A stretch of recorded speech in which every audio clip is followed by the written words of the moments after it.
gangguan-gangguan tuh mulai terjadi di internal PDIP. Seperti apa itu gangguan? Nah, pertama gangguan kepada Hasto. Sebelumnya Hasto itu menyampaikan bahwa Jokowi sudah tidak menjadi bagian dari PDIP dan PDIP akan mengumumkan pemecatan sejumlah kadernya tanggal 17 Desember. Lalu tanggal 13 Desember malam, itu hari Jumat malam, Hasto itu dihubungi oleh satu kurir. Kurir apa nih? Kurir dari Jaksel. Kurcok. Si Kurcok ini bilang untuk pertama Hasto ada dua pesan dari Jaksel itu. Pertama Hasto diminta untuk mundur dari sekjen. Yang kedua PDIP jangan memecat Jokowi. Gitu. Diancam kasus ya berarti. Ada ancaman kasus satu lagi ternyata Apa itu? kepada Hasto. Hasto ketemu dengan satu petinggi PDIP. Hasto menyampaikan di situ internal PDIP itu jangan mau dipecah oleh Jokowi gitu. Kenapa Hasto menyampaikan seperti itu? Ada informasi Jokowi ingin mengambil alih PDIP melalui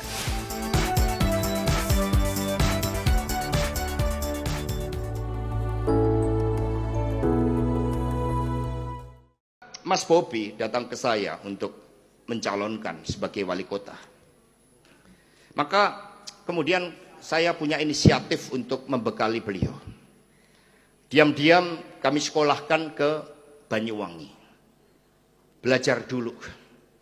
Secara diam-diam kepada bupati kami, yaitu Bapak Abdullah Aswar Anas, yang saat itu istrinya Ibu Ipuk itu juga punya suatu komitmen kerakyatan dan mampu merubah Banyuwangi, suatu wilayah di tapal kuda yang merupakan bagian dari keluarga Nahdien, tetapi mampu menorehkan juga suatu keberhasilan yang mengangkat pembangunan dengan memadukan berbagai nilai-nilai spiritualitas keislaman yang baik, tetapi juga dipadukan dengan kebudayaan kita.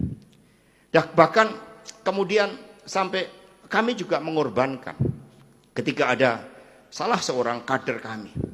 Dan kemudian berbagai pengorbanan itu ternyata di kemudian hari, karena kami pikir bahwa ketika beliau sudah menjadi menantu presiden, itu sudah suatu karunia yang luar biasa. Tapi ternyata keinginannya begitu banyak sekali. Sehingga akhirnya saya sampaikan mohon maaf, kita tidak bisa bersama lagi. Karena kami punya disiplin, kami punya sejarah yang panjang. Sejak Republik ini belum merdeka melalui perjuangan Bung Karno yang rekam jejak sejarah perjuangan di Brastagi juga luar biasa. Saya dulu bertanya pada filosof agung tadi, kok bisa tahu karakter Pak Jokowi seperti itu? Kan dia lebih kritis lebih awal. Rupanya salah satu hobinya adalah panjat tebing. Ini lebih bagus daripada pemanjat kekuasaan. Nah sekarang ini yang memprihatinkan kita, kesatuan pandang antara society view, national view, dan international view itu dikalahkan oleh nepotisme tadi. Jadi kembalinya angkar kebangkrutan itu adalah nepotisme yang sebenarnya melalui reformasi kita sudah mencoba lawan itu. Tetapi apa yang terjadi pada pemilu 2024 itu kan kemudian mematikan seluruh mimpi-mimpi peningkatan kualitas demokrasi itu. Ketika sekarang di dalam pilkada, pertanyaan yang pertama yang ditujukan adalah apakah Anda punya modal?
Baik, terima kasih para senior, Bapak Ibu dan saudara-saudara sekalian. Terima kasih Salsa. Kita bagikan dulu salam nasional kita, salam perjuangan kita. Merdeka!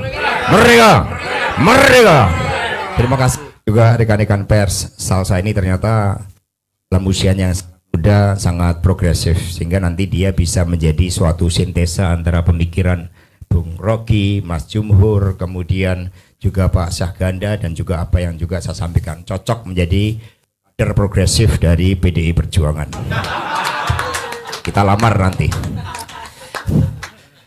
Jadi kalau dalam perspektif makna kebangkitan nasional, kemudian setting historis atas kebangkitan nasional terkait dengan misalnya kejadian kemenangan Jepang atas Rusia tahun 1905 dan juga benang merahnya dengan Sumpah Pemuda, lahirnya Pancasila, hingga proklamasi 17 Agustus 1945, saya tidak akan bahas di sini karena sudah saya yakin yang namanya KSPSI, ya, apalagi pakai nama pembaruan, itu juga mengandung benih-benih progresif yang mengakar kepada sejarah bangsa. Saya ingin berbicara tentang bagaimana dalam perspektif sekarang kebangkitan nasional. Kalau tadi vis a vis ya oleh Mbak Salsa dikatakan itu ada kebangkrutan nasional. Kalau oleh Butet dikatakan sebagai kemunduran nasional, sehingga ada aliansi Indonesia mundur mewakili Indonesia maju. Nah, dalam perspektif sekarang tentu saja ada beberapa hal yang perlu kita kritisi untuk menjawab pertanyaan dari Salsa tadi. Yang pertama, budi pekerti yang menjadi core values dari kebangkitan nasional ini ternyata digantikan dengan nepotisme.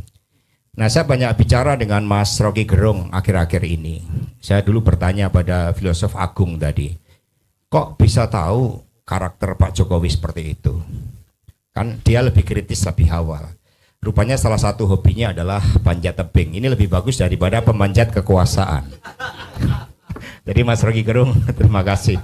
Karena dengan panjat tebing itu ternyata nggak ada intervensi hukum, nggak ada intervensi bansos, semua berprestasi karena melalui suatu proses latihan. Nggak ada jalan pintas. Bahwa ada satu resiko, iya. Ketika ada resiko, dia tidak mengundang bapaknya yang presiden untuk mengatasi resiko itu. Itu Mas Rocky Gerung, selamat atas prestasinya masuk di dalam Olimpiade, ya, mewakili Indonesia, luar biasa. Jadi panjat tebing yang membanggakan. Itu nanti bisa menjadi renungan penting ya bagi pemegang kekuasaan yang telah menyebabkan kebangkrutan nasional tadi. Kemudian juga Mas Jumhur, kita berikan tepuk tangan yang meriah.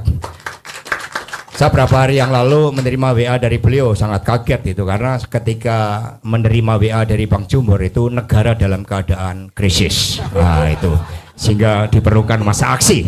Sehingga saya langsung menanggapi WA tersebut karena masa aksi ini harus dipimpin oleh kepemimpinan intelektual yang membumi pada akar persoalan bangsa. Juga Bang Syahganda Nenggolan, terima kasih.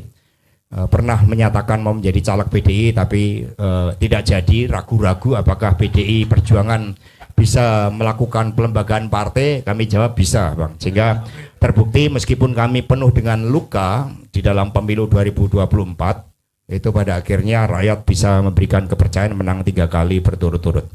Nah, jadi yang pertama tadi, budi pekerti yang menjadi core values dari kebangkitan nasional 1908 yang memperhatinkan kita sekarang diganti dengan nepotisme. Ini menjadi suatu persoalan pokok. Tetapi yang kedua, gagasan kebangsaan di mana Indonesia itu sebagai national state, meskipun saat itu muncul dari etnosentris, dari Javanese sentris oleh Budi Utomo, tapi kemudian dalam dialektika organisasi itu kan memunculkan suatu prinsip-prinsip kebangsaan Hindia oleh pengaruh dari Dr. Cipto Mangunkusumo, sehingga apa yang mula-mula nampak dari etnosentris kemudian berubah menjadi kebangkitan nasionalisme di dalam mensikapi terhadap politik ketertindasan yang saat ini juga kita alami, ketertindasan dalam hukum, dalam mendapatkan sumber daya karena hanya dimonopoli oleh elit penguasa.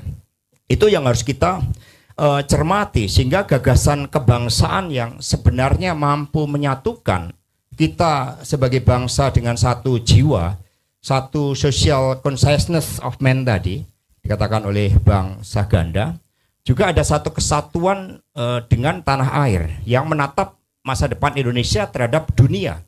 Tetapi yang sangat memprihatinkan, meminjam istilah kebangkrutan dari Salsa tadi, spirit core values dari budi pekerti itu ternyata dipersempit. Gagasan kebangsaan dipersempit menjadi family state. Jadi national state dipersempit menjadi family state. Nah, ini Bang Jower seneng ini. Jadi national state yang lahir dari prinsip kebangsaan tadi dipersempit menjadi family state. Yang ketiga, kebebasan berorganisasi bagi kepentingan pembebasan bangsa terjajah menjadi penindasan baru dengan menggunakan instrumen hukum. Ini kan suatu hal yang sangat-sangat tragik dalam kehidupan berbangsa dan bernegara kita.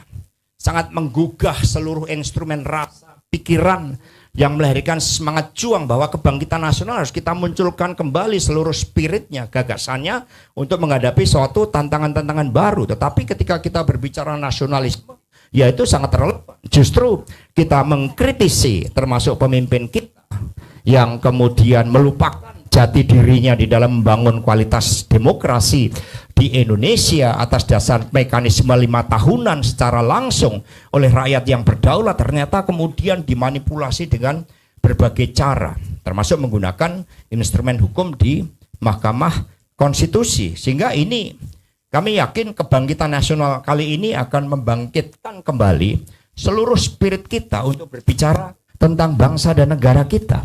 Bahwa kita oleh Yudi Latif dikatakan sebagai bangsa, sebagai negara yang paripurna, yang tiba-tiba dipersempit maknanya menjadi family state tadi.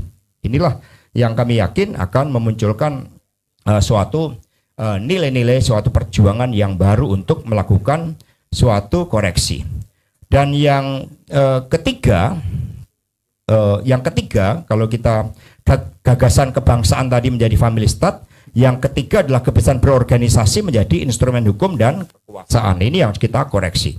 Nah, kalau sekiranya kita sekarang mau berbicara tentang kaitannya antara kebangkitan nasional dengan nasionalisme, solidaritas bangsa, dan juga arah bagi generasi masa depan, maka kita ada beberapa hal yang menjadi concern kita. Yang pertama, kebangkitan nasionalisme itu kan lahir dari suatu kesadaran sebagai bangsa terjajah yang memandulkan mentalitas kita, kemudian itu karena pendidikan tidak untuk semua, pendidikan hanya untuk kaum priai saja saat itu. Kemudian juga spirit nasionalisme yang meskipun pada awalnya diawali dengan sukuisme Jawa tapi kemudian berubah. Tetapi ini paling tidak mampu menginisiasi suatu kesadaran baru di dalam cara-cara memperoleh kemerdekaan melalui suatu organisasi yang modern. Nah, yang kedua, cara pandang dan cara berpikir para tokoh kemerdekaan saat itu adalah hasil dialektika antara society view, national view, dan global view.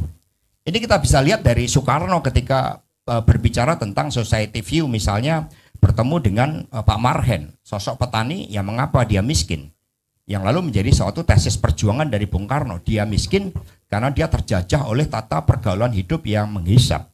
Dan kemudian dari society view ini diangkat menjadi national view, menjadi suatu kesadaran mengapa sebagai bangsa dengan rekam jejak sejarah yang luar biasa kita bisa terjajah. Dan ternyata ini tidak terlepas dari international view, dari dialektika peradaban global yang saat itu diwarnai oleh pertarungan ideologi baik kiri maupun kanan, blok kiri maupun blok kanan, yang kedua-duanya mengandung benih-benih imperialisme dan kolonialisme, sesuatu hal yang ditentang oleh para pendiri bangsa saat itu. Nah, sekarang ini yang memprihatinkan kita, kesatuan pandang antara society view, national view, dan international view itu dikalahkan oleh nepotisme tadi. Jadi kembalinya akar kebangkrutan itu adalah nepotisme yang sebenarnya melalui reformasi kita sudah mencoba lawan itu. Itu nepotisme, kolusi, dan korupsi. Tapi ini kan dibangkitkan kembali dengan menggunakan seluruh instrumen kekuasaan oleh presiden kita yang seharusnya bisa menjadi simbol di dalam menghasilkan legasi kepemimpinan yang muncul dari bawah. Kami dulu kan berharap seperti itu ketika mencalonkan Pak Jokowi, saya menjadi bagian yang ada di dalamnya untuk bagaimana kualitas demokrasi itu ditingkatkan ketika ada seorang warga negara biasa melalui suatu proses secara berjenjang, kemudian menerima suatu tanggung jawab yang semakin berat, semakin luas, hingga akhirnya bisa menjadi pemimpin nasional. Tetapi apa yang terjadi pada pemilu 2024 itu kan kemudian mematikan seluruh mimpi-mimpi peningkatan kualitas demokrasi itu. Ketika sekarang di dalam pilkada, pertanyaan yang pertama yang ditujukan adalah apakah Anda punya modal berapa? Yang kedua, Anda punya dengan sahabat hukum yang bisa menggerakkan seluruh komponen-komponen kepala desa, komponen-komponen yang memiliki suatu instrumen daya penggerak bagi pemenangan kepala desa, itu kan luar biasa. Sehingga apa yang disampaikan oleh Salsa tadi tentang kebangkrutan nasional sebagai suatu realitas saat ini untuk kita mengambil kembali saripati dari kebangkitan nasional menjadi sesuatu hal yang sangat relevan. Karena itulah yang ketiga, bagaimana kita mau bicara solidaritas global dan arah generasi masa depan ketika cara pandang kita dibalik menjadi kemunduran dalam hukum, politik, arah pembangunan yang semakin jauh dari cita-cita nasional. Teman-teman semuanya, kita berbicara solidaritas nasional itu pijakannya adalah national interest kita. Saat itu kita punya national interest untuk pembebasan Irian Barat misalnya di situ. Tetapi kita kemas dengan sangat baik dengan membangun suatu solidaritas nasional melalui pelaksanaan konferensi Asia Afrika sebagai konferensi pertama tanpa diikuti oleh Barat, dan kemudian itu menggelorakan suatu semangat anti kolonialisme dan imperialisme yang kemudian mewujudkan kepemimpinan Indonesia bagi dunia. Nah, dengan demikian merenungkan makna kebangkitan nasional di tengah kebangkrutan, bahkan istilah Butet adalah kemunduran nasional, itu kita harus menangkap saripati dari kebangkitan nasional itu untuk dengan nasionalisme atas keterjajahan yang dijajah oleh pemimpin kita sendiri dengan cara politik, hukum, penguasaan sumber daya, penguasaan kaderisasi kepemimpinan yang berasal dari keluarga, nepotisme, harus dikembalikan lagi menjadi spirit bahwa bangsa ini lahir dari kesadaran kesetaraan sesama warga bangsa tanpa membedakan siapa bapak kamu, siapa ibu kamu. Inilah yang menjadi spirit yang relevan.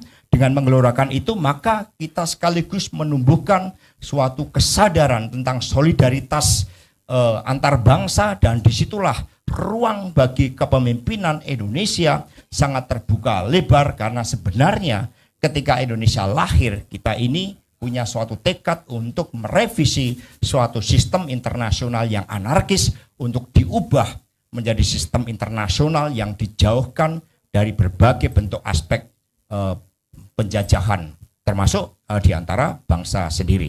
Demikian dari saya, ini sangat relevan ketika tema tersebut, dan semoga dengan kebangkitan nasional ini muncul suatu solidaritas baru bagi kita, dan syarat-syaratnya tentu harus kita lakukan, yaitu yang pertama, kesadaran kita sebagai bangsa dan negara paripurna itu kita munculkan dengan menggali pemikiran para pendiri bangsa.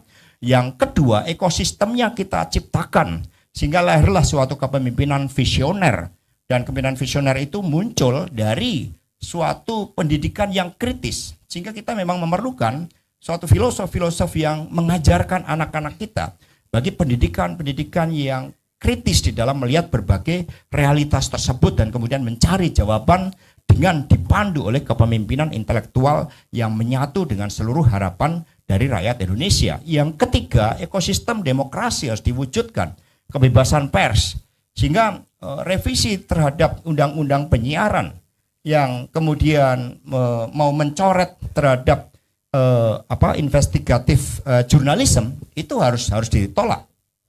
Kemudian hal-hal yang juga berkait dengan menyatunya antara civil society dan pergerakan rakyat itu juga harus dilakukan. Ini adalah syarat-syarat agar kebangkitan nasional itu kembali mewujud dalam spirit untuk mengatasi berbagai bentuk penjajahan, termasuk penjajahan di era yang modern ini. Baik itu menggunakan hukum, menggunakan kekuasaan politik, atau kontrol terhadap sumber daya.